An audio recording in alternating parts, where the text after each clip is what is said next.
pessoal, como é que vocês estão? Meu nome é Juliana, a gente tá aqui pra gravar mais um MD EnsinoCast e hoje a gente tá com um convidado muito especial.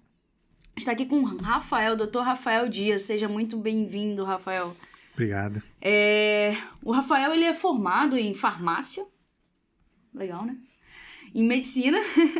É médico emergencista, médico aeroespacial também, é assim que fala? Médico aeroespacial. Atualmente ele trabalha na UTI do Hospital Central e ele também é coordenador do serviço de resgate da BR-101. E a gente está aqui para falar sobre urgência e emergência. Seja muito bem-vindo, Rafael. Obrigado e queria agradecer o convite. É a primeira vez que eu venho aqui, gostei da estrutura. E vamos lá, vamos falar um pouquinho sobre o que a gente costuma viver aí no dia a dia. A gente escolheu esse tema de urgência e emergência. O Rafael tem uma ampla experiência já em urgência e emergência, e a gente falar também um pouquinho sobre a carreira. A gente sabe que é uma área que vem em um crescimento assim, constante, eu acho que até com valorização da própria população e da própria equipe médica, de que acho que antigamente tinha mais isso de que qualquer um podia dar plantão na sala de emergência, qualquer um podia dar plantão na porta, e a gente sabe que não é bem assim, muito pelo contrário, né? Então eu vejo, a gente vai chegar nessa discussão, eu vejo que a medicina de emergência tem tomado um caminho de maior valorização aos poucos. Eu não sei se é a sua impressão também, a gente vai conversar também sobre isso. Mas me conta, qual que é a sua história? Como que você, chegou na medicina de emergência? Por que você escolheu a medicina de emergência? Então, eu comecei jovem, na faculdade. Eu comecei com 17 anos na faculdade de farmácia.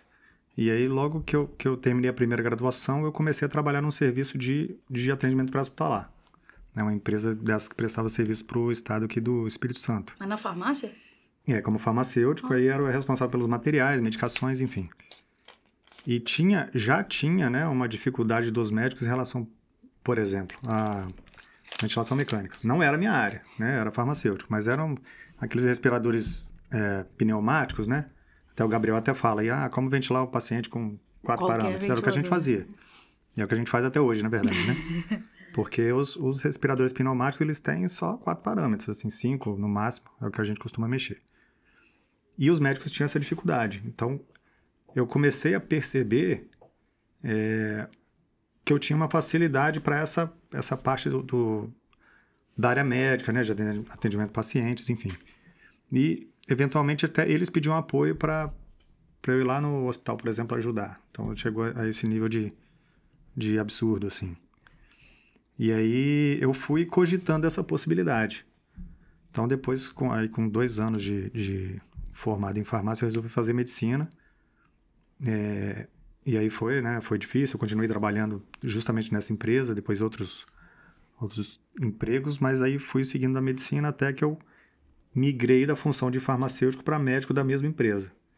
Então aí a gente começou a fazer atendimento pré-hospitalar e foi onde eu ganhei mais experiência, Então aí dali para frente foi a empresa dessas terceirizadas de estado, depois coordenação de uma empresa privada que também de APH, que fazia o resgate da rodovia da BR-101, depois SAMU, depois aeromédico, fiquei no SAMU 8 anos, 5 anos no aeromédico, depois voltei para coordenar a rodovia, fiquei 1 ano fora, voltei, fui para o Grau de São Paulo, que acho que é o grupo referência aí no Brasil, que são os mais antigos do resgate, assim, que a gente eu via na televisão quando era pequeno, e hoje é um serviço que eu pude ter a honra de participar.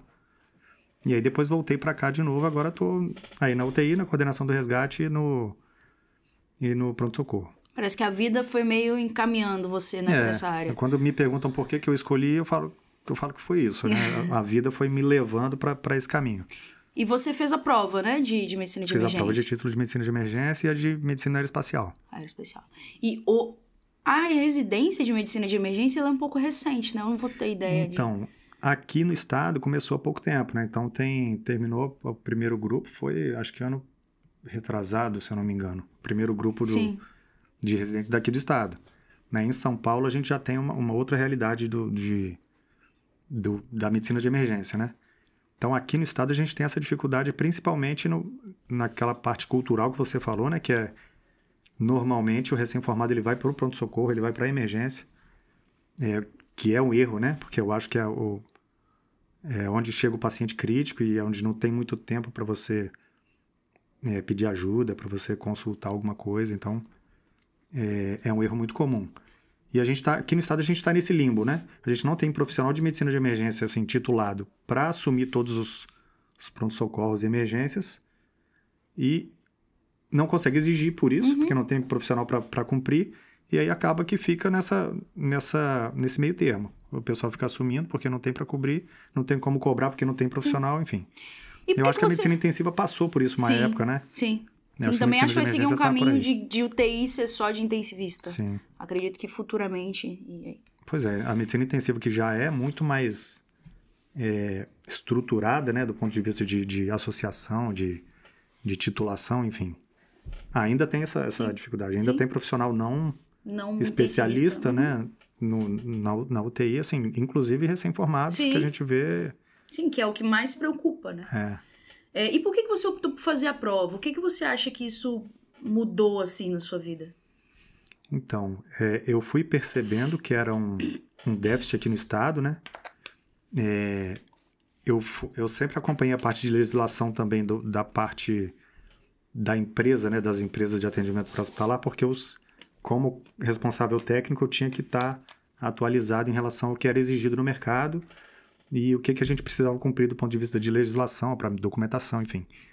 E eu percebi que chegaria um momento que a gente precisaria de ter essa titulação.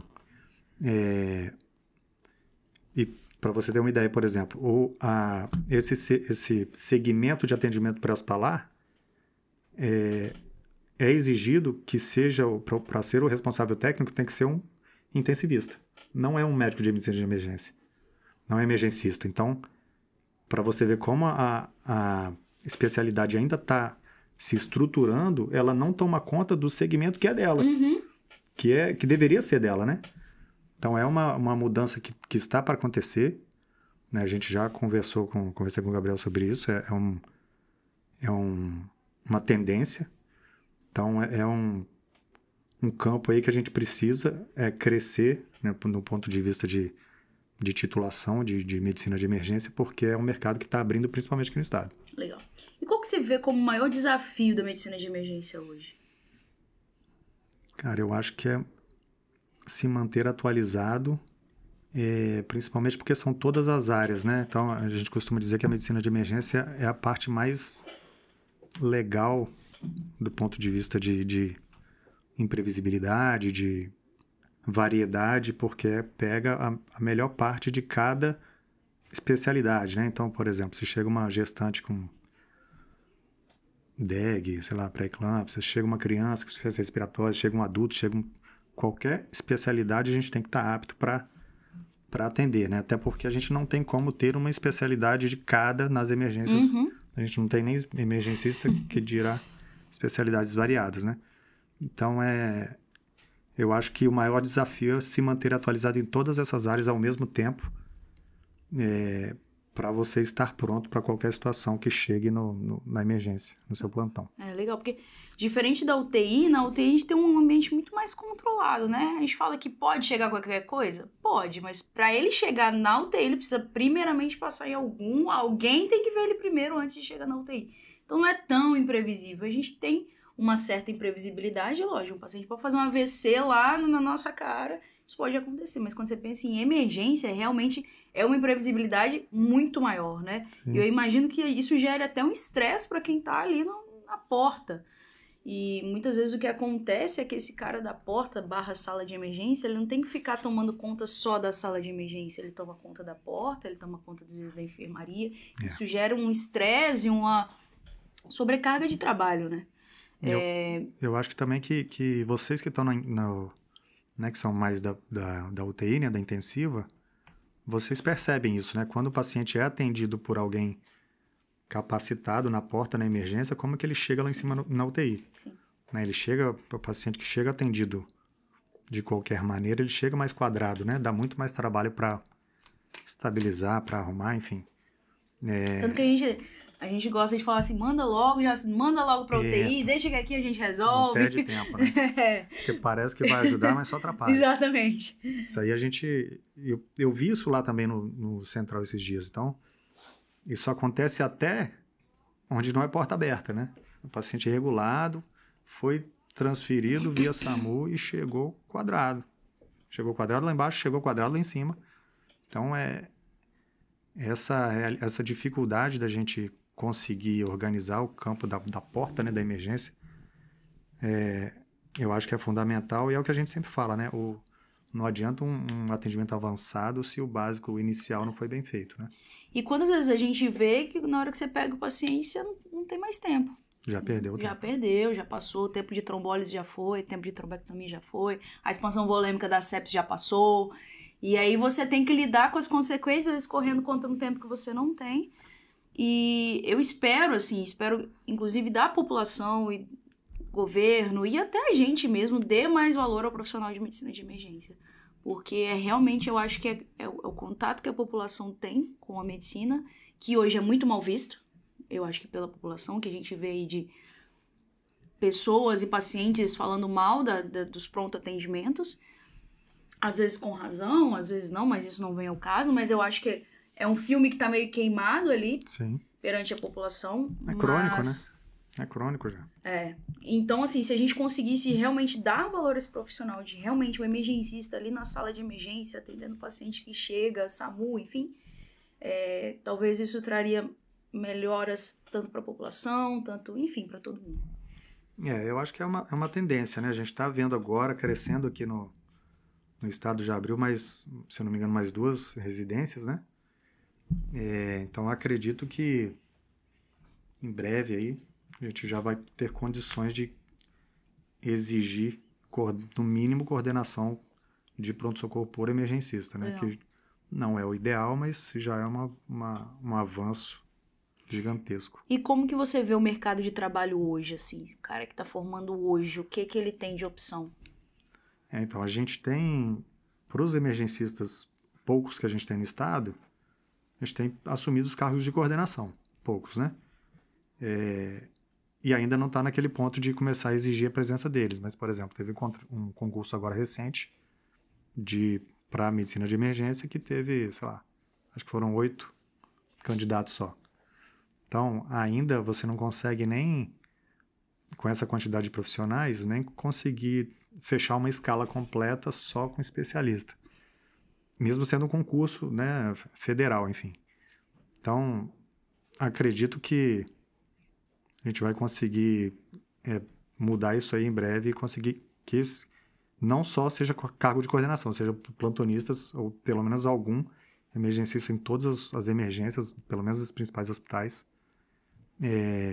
e cargos de coordenação principalmente. Entendi. O que a gente tem hoje é o que deve melhorar mais em todos os serviços. Acho que é a tendência. Você falou que um dos desafios da medicina de emergência é se manter atualizado.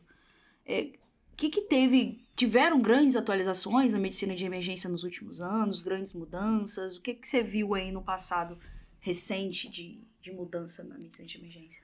Então, a gente foca muito, lógico, né, que a medicina de emergência é muito ampla, né? Então a gente frequenta os congressos anualmente, foi de 2 em 2 anos, na verdade, o último. A gente foca muito nesses cursos de imersão, né, que são os principais, a CLS, PAUS, PHTLS, ATLS, AMLS, FCCS, todos os protocolos, porque normalmente é a situação de emergência que a gente precisa atuar medularmente, né, em pouco tempo, e a gente foca principalmente nesses. Então, normalmente esses cargos, né, que a gente disputa, assim, eles exigem esses cursos. Um erro que a gente vê é que eles exigem um dos cursos somente. Então, a gente estava até conversando sobre isso. A gente tinha uma dificuldade lá na rodovia, por exemplo, que o médico ele tinha que ter um dos cursos somente. Quer dizer, se ele tiver a CLS, ele pode entrar, beleza. E se chegar uma criança, não tem o PAUS, o que eu faço? Então, se chegar um trauma, não é infarto, não é cardiológico, não é comigo. Então, a gente viu essa essa dificuldade, o nosso treinamento anual lá, a gente junta um pouco de cada um desses cursos de imersão. Então, acho que focando nisso, a gente já consegue uma base, assim, para começar, mas a gente tem os protocolos e os livros, né, de atualização anualmente, e tem os congressos também que a gente frequenta para se manter atualizado. Acho que focando aí a gente já consegue ficar em dia. Legal. E você me falou que você trabalhou no Grau de São Paulo, é Grau, né? Isso. São Paulo. É só de trauma?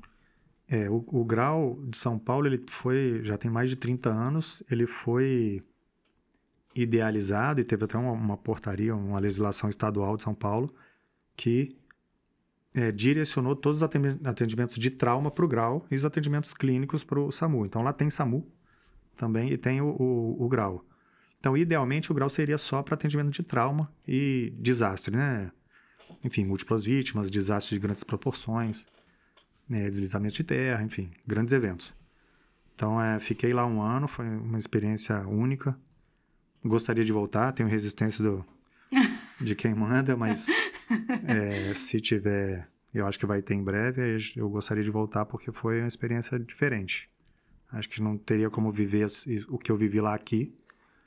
E, cara, é outro mundo, é outra realidade. Conta como é que era, se teve algum caso que te marcou. Teve alguns. Eu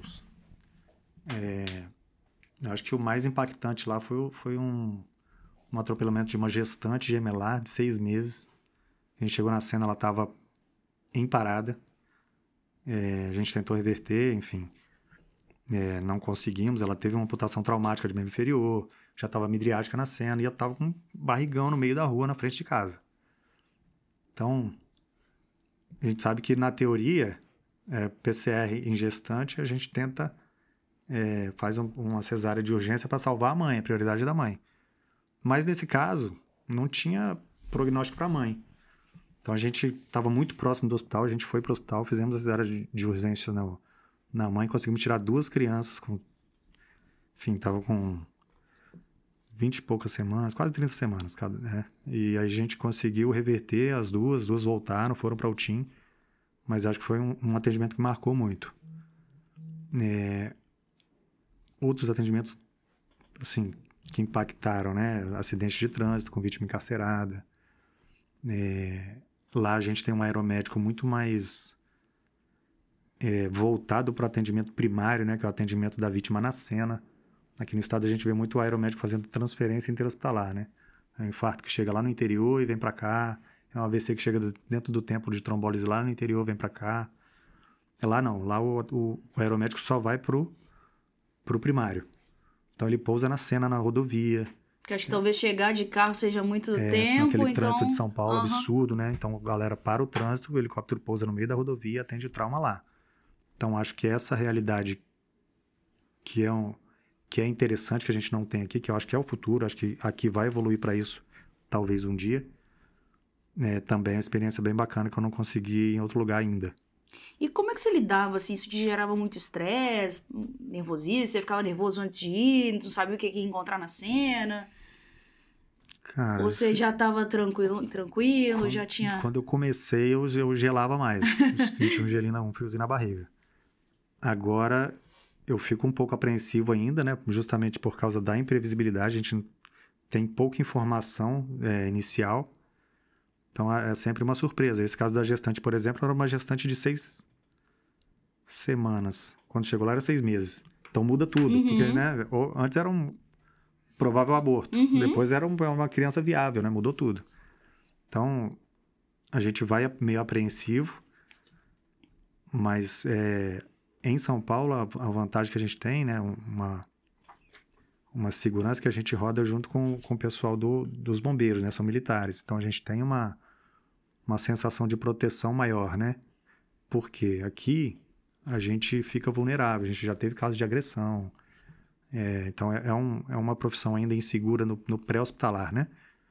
Então, lá a gente se sente um pouco mais seguro, porque a gente está cercado por militares. Militares podem estar armados ou não, mas só a possibilidade de estarem armados já dá uma segurança, o pessoal já fica mais... evita, né, de crescer para cima da equipe. Legal, legal. E aí vocês faziam todo o primeiro atendimento lá na cena mesmo, entubava, dreno de tórax. Tudo na cena. Intubação, todos os procedimentos invasivos de emergência a gente faz na cena, né? Se for possível. Já tirando um pouquinho, por exemplo, da parte do acesso venoso, a gente usa mais a intraóssea, né? Vocês são mais acostumados com central, mas a gente usa muito a intraóssea. Mas tudo na cena. Tudo na cena porque é o tempo que tem. Às vezes até dentro do veículo, por exemplo. Às vezes não dá tempo nem de tirar do veículo, faz dentro do veículo. Legal. E você me parece que gostava muito, né, desse... Vou trazer um adendo. Que a esposa dele está aqui. Vai ser a próxima. Volta, tá falando, volta não. E aí, você me parece que... O que te fazia gostar mais disso, assim? Por que traz tanto essa vontade de voltar? Cara, não sei, eu acho que... Pela emoção, assim? Adrenalina. Eu acho que é a Adrenalina. adrenalina, né? Então, lá eu pude fazer coisas muito diferentes, né? Treinamentos que a gente não tem aqui. Então, resgate em caverna, descer de rapel, descer... Porque lá é focado para tudo quanto é atendimento de resgate e desastre. Então, assim, a gente treina para atendimentos em cenas que a gente não treina em outro lugar. Até eu tô com vontade de ir pra lá. Então, pô, só o treinamento que a gente fez de entrar no negócio, cara, a gente chegou no limite e, pô, barro até no pescoço, entra na lama e tira o cara e a gente carregou o cara por horas, ele não podia se sujar. Então, eles colocavam os médicos para trabalho pesado, né? E com risco, né? Tinha risco o tempo todo, risco de queda, teve gente que se machucou. Nem te contei, né? Acabei contando agora. Então, é uma experiência que a gente não tem aqui. E pra fazer, precisa ser emergencista? Precisa ser emergencista. Então, pra quem tá ouvindo esse podcast e quiser, também se empolgou aí com essa fala aí, precisa ter o título. Tem que ter o título, tem uma pontuação mínima para fazer o processo seletivo, tem avaliação curricular, tem entrevista e tem o treinamento. Tem que passar pelo treinamento, senão não tem gente que fica no treinamento. E hoje, para você ter o título de medicina de emergência, existe agora a residência MEC, né? E existe a prova, né, que foi a prova que você fez. Você lembra quais eram os requisitos da prova? Eu não sei se mudou recentemente. Então, era uma pontuação ampla, né? Mas, assim, que dá para lembrar mais fácil, né? Estar em dia com esses cursos de imersão, cargos de coordenação contam, cargos de preceptoria contam, tempo de experiência conta, participação em congresso conta. Então, você juntando, né? Acho que acredito que é igual de medicina intensiva. Você somando uma série de pontos, tem uma pontuação mínima, você cumpre os pré-requisitos para fazer a prova. E aí, na prova, aquele livro de medicina de emergência toda. Acho que tem um aqui, esse aqui, ó. Esse aí tá Manoli, né? Esse aqui é a 14ª edição, mas é isso aqui. Então, cai várias questões de vários segmentos diferentes, de várias especialidades diferentes. Parte teórica, parte prática, atendimento para hospitalar, cai de tudo. A gente tá falando aqui da prova, né? A gente tá aqui na MD Ensino em programação aí de lançar mais uma proposta aí da MD Ensino. A gente não vai entrar com muitos detalhes, vai ficar um pouco de suspense, mas para quem quer ser emergencista, né? Fica aí ligado que a gente vai lançar em breve aí mais novidades para quem quiser se aventurar lá no Grau de São Paulo. A gente tá montando uma parceria aí da MD com a Upgrade, né? Que é o nosso centro lá também, para ver se a gente consegue crescer esse grupo, né? Fortalecer. A ideia que a gente está montando é um grupo forte. Eu acho que vai valer a pena, acho que vai facilitar bastante para quem quer entrar e conseguir o título de medicina de emergência. Eu sempre incentivo o pessoal, eu falo do pessoal das antigas, né? Que é um pessoal que tem experiência, tem o tempo mínimo para fazer a prova. Falo com eles, cara, soma ponto, vem, né? Estuda, eu te ajudo a estudar, para a gente fazer a prova para você conseguir, porque eu acho que é o momento de entrar agora. Porque na hora que começar a apertar, né, começar a ficar mais disputado, como é a medicina né, intensiva hoje, a prova dizem que é quase impossível aí. Aí vai ficar mais difícil. Então, acho que o momento é um momento bom para a gente fazer esses preparativos para a gente conseguir fortalecer aí e entrar. E você vê um futuro para a medicina de emergência, assim, cada vez melhor para o emergencista, né? Para o cara que realmente tem o título, tem o nome. Veja, acho que é um futuro breve, a gente vai conseguir, né, a especialidade está crescendo muito, né, o último congresso mostrou isso, é um congresso gigante, extremamente bem organizado, a especialidade está forte, a briga, né, pelo grupo gestor né, da Associação Brasileira de Medicina de Emergência, de exigir, de fortalecer e de fazer com que nós consigamos condições melhores no mercado, é uma tendência está se concretizando, né? A gente está conseguindo, por exemplo, vários editais que a gente vê no país aí para cargos de emergência que não tem a medicina de emergência. A gente vai lá, o pessoal entra com impugnação, faz uma errata e coloca a medicina de emergência como campo. Então, a Associação Brasileira está batendo forte nisso e eu acho que a gente vai conseguir fazer com que a medicina de emergência seja uma exigência e isso faça com que a gente melhore no ponto de vista de condições, né? Tanto de remuneração quanto condições de trabalho e tudo que uma especialidade forte consegue ter de retorno. Como que você vê a importância, acho que você já falou um pouco, mas do emergencista na sala de emergência e ele ficar por conta realmente da sala de emergência? Então, a gente, justamente o que a gente falou do tempo inicial de atendimento, que é um tempo curto, né? Que esses pacientes, eles precisam ser atendidos idealmente nesses primeiros momentos, para a gente conseguir um prognóstico mais melhor, né? Um prognóstico melhor aí a curto, médio e longo prazo. Então, normalmente, se você não tem essa expertise aí, esse conhecimento do médico de medicina de emergência, do emergencista, às vezes esse tempo ele é perdido e esse paciente acaba degringolando aí nas próximas horas e isso culmina num desfecho desfavorável mais para frente. Então, eu acho que essa é a função principal, eu acho que é o diferencial para a gente conseguir. E isso em todos os segmentos, né, da medicina de emergência. Então, tanto né, hoje a gente tem os pronto-socorros mais segmentados, né, pronto-socorro adulto, pronto-socorro infantil, pronto-socorro de GO, enfim. Mas não é incomum, a gente trabalha no pronto-socorro sabe que chega no pronto-socorro adulto uma criança. Chega no pronto-socorro adulto uma gestante. Então, o emergencista nessas situações é o cara que vai, né, resolver, sanar essa pane aí, resolver e fazer com que esse paciente tenha um desfecho melhor depois. O que você acha que o cara que é não emergencista e que trabalhando na emergência, ele erra mais, assim?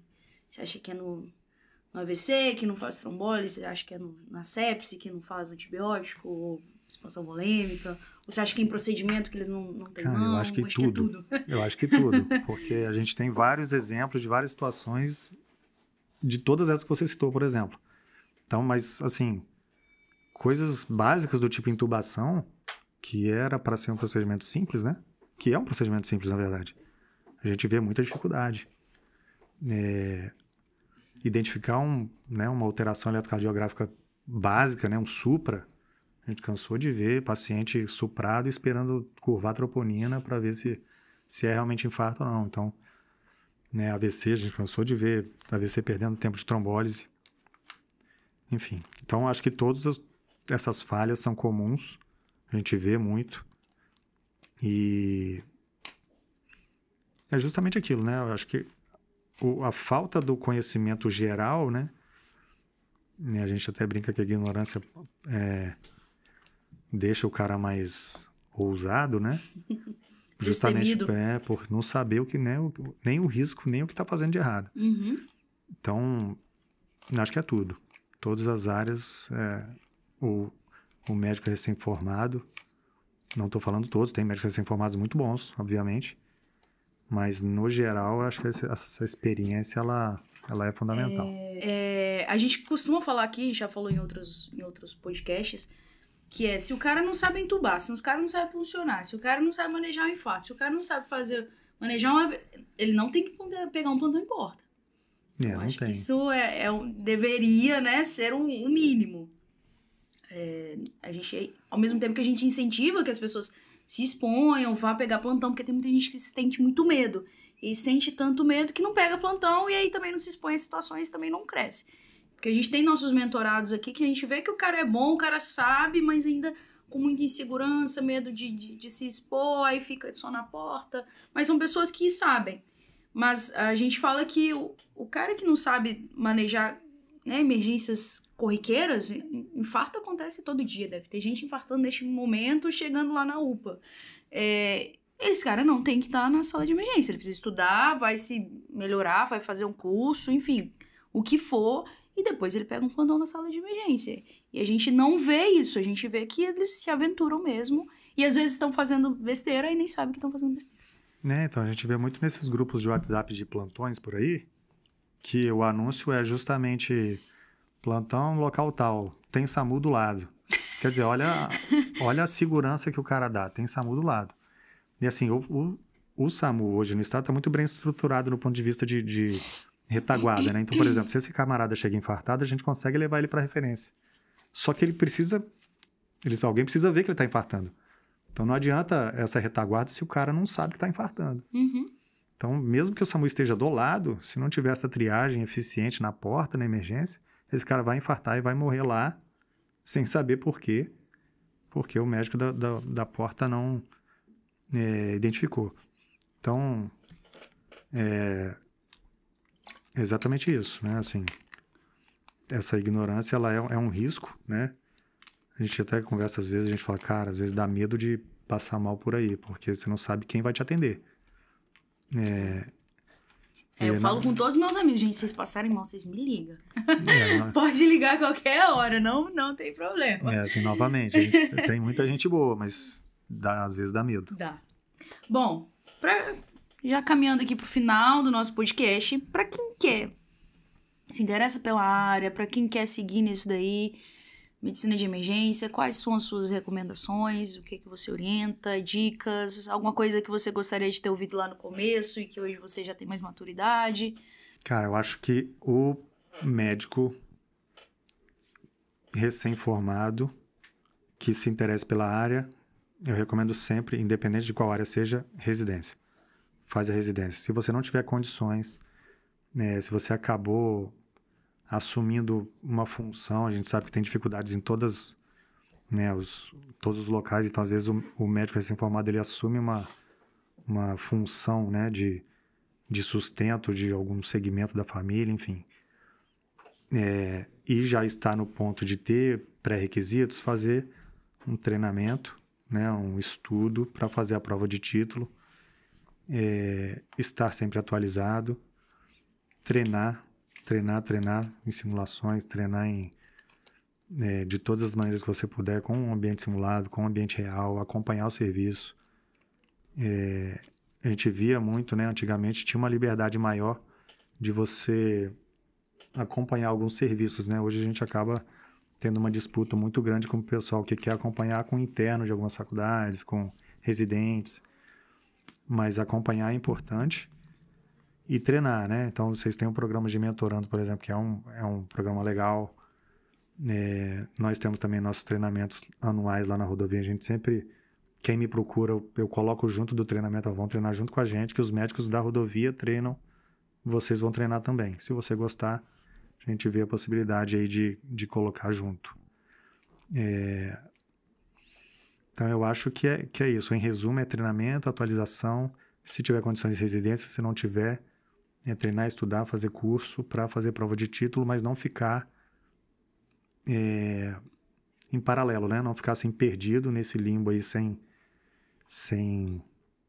especialização, sem nenhum RQE, porque eu acho que é importante, é um mercado que vai ficar mais restrito em breve. Legal. É importante a gente ter um tutor também, né? Às vezes um mentor, alguém que vai estar ali de né, se você mandar uma mensagem vai te ajudar. A gente sabe que também a área da medicina de emergência é enorme. Sim. Então, para quem está começando, está aprendendo, ter essa ciência tem alguém aqui que eu posso recorrer, ligar, mandar uma mensagem, mandar uma mensagem pro Rafael, me ajuda aqui, chegou esse caso. Mas tem gente que às vezes não tem nem essa maldade, assim. Chega uma dor no peito lá, bota dipirona para correr e tá tudo bem. Então, ter também essa de ter um mentor, alguém que pode te auxiliar. E hoje em dia é muito fácil, né? Com você com o celular, você consegue Sim. ligar. Ei, Rafael, me ajuda aqui, tô com um caso assim. Manda vídeo, né? Qualquer exatamente. coisa. É mostrar interesse, mostrar preocupação, mostrar vontade de resolver a situação do paciente. Porque a gente sabe que também tem médico que não se importa. A gente faz muito isso lá, né? Os nossos médicos da nossa escala, eles têm liberdade total de ligar a qualquer hora. Ela sabe disso, que eles ligam realmente a qualquer hora. Mas é uma liberdade que eu dou porque foi uma liberdade que eu não tive. Então, o meu suposto mentor na época, eu ligava pra ele e falava, bicho, se vira, você é o médico. Então, esse era o meu suporte. Entendi. Então, eu não gostaria que ninguém passasse por essa dificuldade. Então, a liberdade que eu dou pros médicos das nossas escalas pode ligar a qualquer hora, qualquer dúvida, que a gente te ajuda. Se estiver perto, a gente vai lá. Se não estiver perto, a gente dá um jeito. Legal. Rafael, muito obrigado. Quer dar algum comentário final, falar alguma coisa, deixar um recado? Eu acho que foi um tema legal, né? Assim, a medicina de emergência é a nossa paixão, né? Então, quem tiver interesse, né, fica atento aí que a gente a gente vai fazer uma parceria legal da MD com a Upgrade pra gente fazer um programa aí que vocês vão gostar. Então, quem tiver interesse, fique esperto que vai valer a pena. Legal. Rafael, muito obrigada a todo mundo. Obrigada, Luísa, que está aqui nos assistindo. Obrigado, Luiz e Luísa. Obrigado, pessoal. Até a próxima. Valeu.